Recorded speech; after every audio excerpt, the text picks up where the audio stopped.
আমার এই যে দেখেন গোড়া থেকে 1 ফুট উপরে 1 থেকে 1.5 ফুট উপরে পেঁপে, শেষ পর্যন্ত 2 থেকে 2.5 মণ করে পেঁপে উপরে।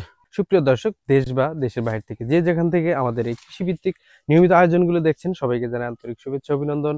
আজকে আমরা উপস্থিত হয়েছি প্রান্তিক পর্যায়ের একজন পেঁপে চাষী নুরুল ইসলাম ভাইয়ের বাগানে। তিনি শুধু পেঁপে না, পেঁপের সাথে সাথী ফল হিসেবে ক্যালেন্ডার, আনারস লাগিয়ে তাক লাগিয়ে দিয়েছেন এলাকার সবাইকে। চলুন দর্শক, আজকে নুরুল ইসলাম ভাইয়ের কাছ থেকে আমরা জেনে নিব উনি কিভাবে পেঁপে চাষ করেছেন এবং কি পরিমাণ পেঁপে চাষ করেছেন এবং কিভাবে জমিটা প্রস্তুত করছেন এবং কি কি কীটনাশক জমিতে ব্যবহার করছেন। আজকের এই ভিডিওতে থাকছে A to Z বিস্তারিত। চলুন দর্শক, সরাসরি আমরা নুরুল ইসলাম ভাইয়ের কাছ থেকে জেনে নিই বিস্তারিত। আসসালামু আলাইকুম। ওয়ালাইকুম আসসালাম। ভাইজান কেমন আছেন? আলহামদুলিল্লাহ, ভালো আছেন ভাই? হ্যাঁ আছি আলহামদুলিল্লাহ। ভাইজান আপনার পরিচয়টা যদি একটু দিতেন আমাদেরকে। আমার পরিচয় হলো, আমার নাম মোহাম্মদ নুরুল ইসলাম, জেলা ময়মনসিংহ, 8 নং দাউগাঁও ইউনিয়ন, গ্রাম কমলাপুর। এখানে কত বিঘা জমিতে আপনি পেঁপে এবং আনারস রোপণ করছেন? আমি 6 বিঘা জমির মধ্যে চারা লাগাইছি আমি 1200। আনারসের চারা আছে 22,000। কি জাতের পেঁপের চারা এটা? আমি এটা টপ লেডি পেঁপের চারা লাগাইছি।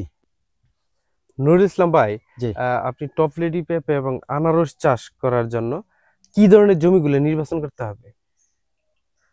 পেঁপে চাষ, আনারস চাষ আবাদ করতে গেলে এটা একটা উঁচু জায়গা লাগে, নির্বাচন করুন আগে, যেটা মানে পানি যেন না বাজে। যে জমির মধ্যে পানি বাজবে সে জমির মধ্যে এই পেঁপে চাষ লাভজনক ফসল এটা করা যাবে না। এটা পানি বাজলে এটা ধরুন যে ওই ফসল হয় না আর কি, নষ্ট হয়ে যায়। জমিতে নিষ্কাশন ব্যবস্থাটা কতটা গুরুত্বপূর্ণ, মানে পানি নিষ্কাশন ব্যবস্থা? এটা পেঁপে চাষ করলে নিষ্কাশন তো 100%। এটা পানি নিষ্কাশন না করলে পেঁপে চাষ এটা একবারে লসের মধ্যে থাকবে আর কি। পানি বাজলে পেঁপে চাষ হবে না 100%। তাই জমি পেঁপে চাষের জন্য জমি নির্বাচন করতে হবে উঁচু এবং কি ঢালু জমি, জি জি, যেখানে পানি নিষ্কাশনের ব্যবস্থাটা আছে আর কি। যে জমিতে পানি বাজে না সেই জমিতে পেঁপে চাষ করতে হবে। জি জি জি। নুরুল ইসলাম ভাই, জি, আপনি বলেন। এই পেঁপে এবং আনারস চাষ করার জন্য জমিটা প্রস্তুত করছেন কিভাবে? এই জমি প্রস্তুত করতে গেলে আগে আমার কলা বাগান ছিল। ওই জমিটা আমি কলা গাছ কাটিয়া সব মাটিতে সবকিছু অন্য জায়গায় ফেলাই দিয়া পরিষ্কার করিয়া, জায়গাটা পরিষ্কার করিয়া দেখা গেলো আমি কামলা দিয়া একটা কূপ দেওয়া হয়েছি। কূপ দেওয়ার পরে দেখা গেলো আমি ওই বিঘাতে 100 কেজি করে আমি চুন দিছি। ঢোলে চুন? হ্যাঁ হ্যাঁ হ্যাঁ। তারপরে আমি দ্বিতীয়বার ওই কূপের পরে দেখা গেলো পাওয়ার টিলার দিয়া দুইটা চার্জ দিছি। দুইটা চার্জ দিছি। তারপরে আমি ওই বিঘাতে আমি 400 বস্তা করে গোবর, যেটা জৈব সার বলে, দেখা গেলো মাটির মধ্যে ওই ছড়াইছি। ফাইনাল চাষের সময় কি দিয়েছেন? ফাইনাল চাষের জন্য আমি তারপরে লাস্টে যেটা শেষ চার্জ, যেটা ওই সময় আমি ওই বিঘাতে 1 বস্তা করে বাংলা টিএসপি সার, যেটা বলে বাংলা টিএসপি সার, যেটা আমি এই মাটির মধ্যে আবারই দিছি। বিঘাতে আমি প্রচুর দানাদার যেটা বীজ বলে ওটা 3 কেজি করে আমি প্রতি বিঘাতে দিছি। এটা লাস্টে ফিনিশিং যেটা শেষে। নুরুল ইসলাম ভাই, আপনি এই আনারসের চারা এবং পেঁপের চারা, এই আনারসের চারাটা কখন লাগাইছেন আর পেঁপের চারাটা কখন লাগাইছেন? আনারসের চারা আমি প্রথম লাগাইছি, সেটা হলো ফাল্গুনের প্রথমে। ফাল্গুনের পহেলা? হ্যাঁ হ্যাঁ, ফাল্গুনের পহেলা। ফাল্গুনের শেষের দিকে যে আমি এই টপলেডি পেঁপের চারা লাগাইছি। একটা চারা থেকে আরেকটা চারা দূরত্ব কত? একটা চারা থেকে আরেকটা চারা দূরত্ব হলো 6.5 ফিট অথবা 7 ফিট। স্কোয়ারে 6.5 ফিট বা 7 ফিট দিলে এটা ভালো একটা ফলন আশা করা যায়। জি জি। একই জমিতে আনারস এবং পেঁপে, এই দুইটা জমিতে কি ধরনের সার বা কতদিন পর পর সার, কীটনাশক গুলা ব্যবহার করলে গাছ এবং আনারস গাছ এবং পেঁপে গাছ দুইটাই সুস্থ থাকবে এবং ভালো ফলন পাওয়া যাবে? জি ভাই, এটা হলো একমাত্র হলো পেঁপের চারা, আর একটা হলো আনারসের চারা। একটা জমির মধ্যে দুইটা ফসল। এখানে আমাদের শিডিউল মাফিক অথবা নিয়ম মাফিক খাবার দিন লাগে। সেটা হলো, খাবারটা হলো দেখা গেল আমরা যখন বৃষ্টিটা বেশি থাকে আর দেখা গেলো আমরা ওই সপ্তাহ 10 দিন পরে আমরা এই খাদ্য দিন লাগে, সার দিন লাগে। আমরা শিডিউল মাফিক 10 দিন পরে সার দিন লাগে, সার দিয়ে যাই। মানে আবহাওয়ার উপর নির্ভর করে। বৃষ্টি হইলো, আজকে 1 সপ্তাহ বয়স হয়েছে, আপনারা সার দিচ্ছেন, বৃষ্টি হয়ে গেছে আপনি সার আবার দিয়ে দিতেছেন, কিংবা 12 দিন পরে আবার সময় হইলো, বৃষ্টি হইলো, সার দিয়ে দিতেছেন, এইভাবেই তো।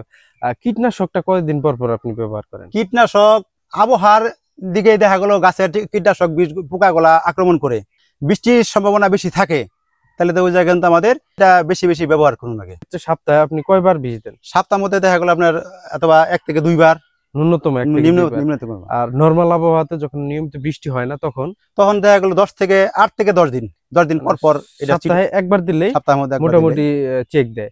আচ্ছা, এই নিয়মিত বীজগুলো না দিলে কি ধরনের সমস্যা হয়?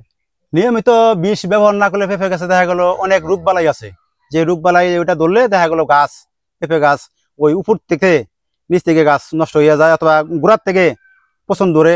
এটা বিভিন্ন রোগবালাই আছে পেঁপে চারার মধ্যে, পেঁপে গাছের মধ্যে। নিয়মিত বিষ না দিলে গাছের আগাতে মোজাইক আক্রমণ করে, আর নিচে ছত্রাকনাশক না দিলে পরে গোড়া পচন ধরে। এই গোড়া পচনের জন্য সপ্তাহে বা কতদিন পরে আপনি এই কীটনাশক বা ছত্রাকনাশক ব্যবহার?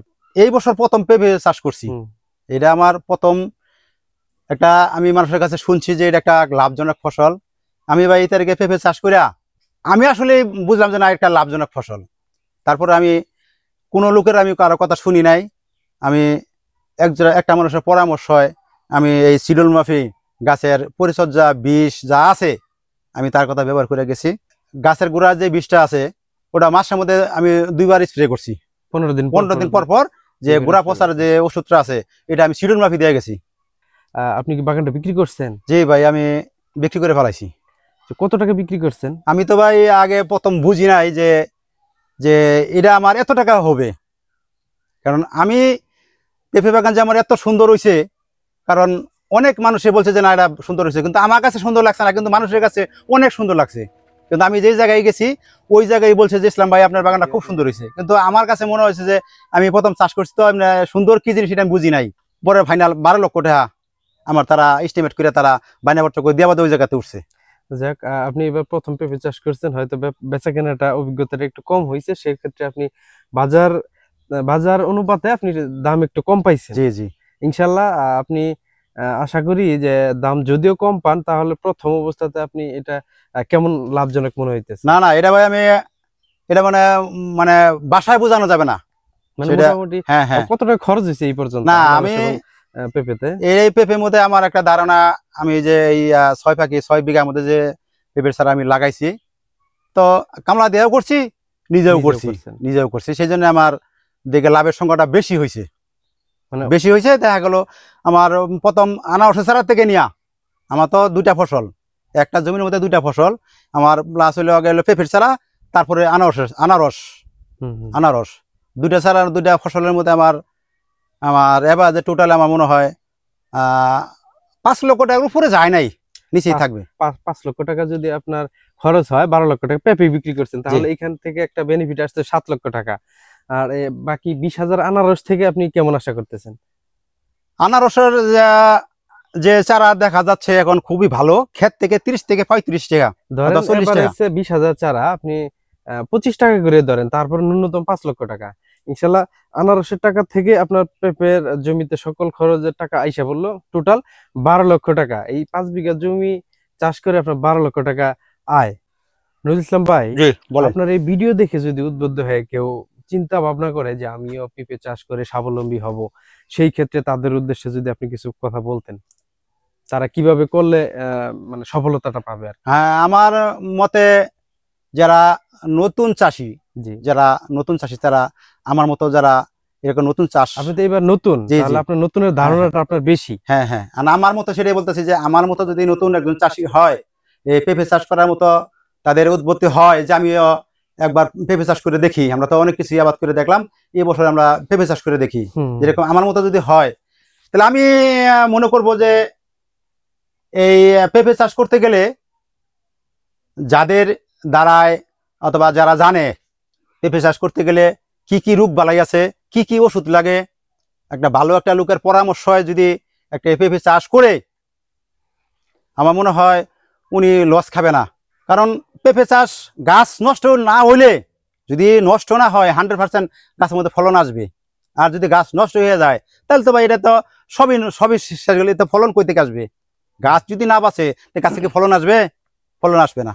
আপনাকে অনেক ধন্যবাদ আমাদের সাথে অনেক মূল্যবান সময়টুকু দেওয়ার জন্য। আশা করি ভালো থাকবেন। আল্লাহ হাফেজ। ইনশাল্লাহ।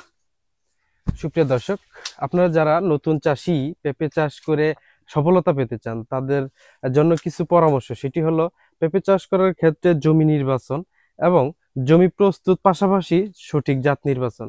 আপনি যদি জমি নির্বাচন, সঠিক জাত নির্বাচন এবং পেঁপে জমিতে নানা ধরনের সমস্যা থাকে, যেমন মোজাইক ভাইরাস, গাছের গোড়া পচন, নানান ধরনের সমস্যা সম্পর্কে যদি আপনার ধারণা না থাকে, তাহলে আপনি কখনো লাভবান হতে পারবেন না। তাই আমি বলবো আপনারা যারা নতুন পেঁপে চাষি, একদম নতুন পেঁপে চাষি, আপনারা সঠিক একজন মানুষের কাছ থেকে পরামর্শ নিয়ে আপনারা এই পেঁপে চাষে আগ্রহ হবেন। আর যদি আপনি সঠিক মানুষের সাথে পরামর্শ করে পেঁপে চাষ না করেন, তাহলে আমি ভেবে নিব 100% আপনি লস খাবেন। আজকে এই পর্যন্তই। আমাদের যদি ভিডিও ভালো লাগে, আগামীতে আরো ভালো ভিডিও করার জন্য আমরা প্রস্তুত। আপনারা আমাদের চ্যানেলটা সাবস্ক্রাইব করে পাশে থাকবেন।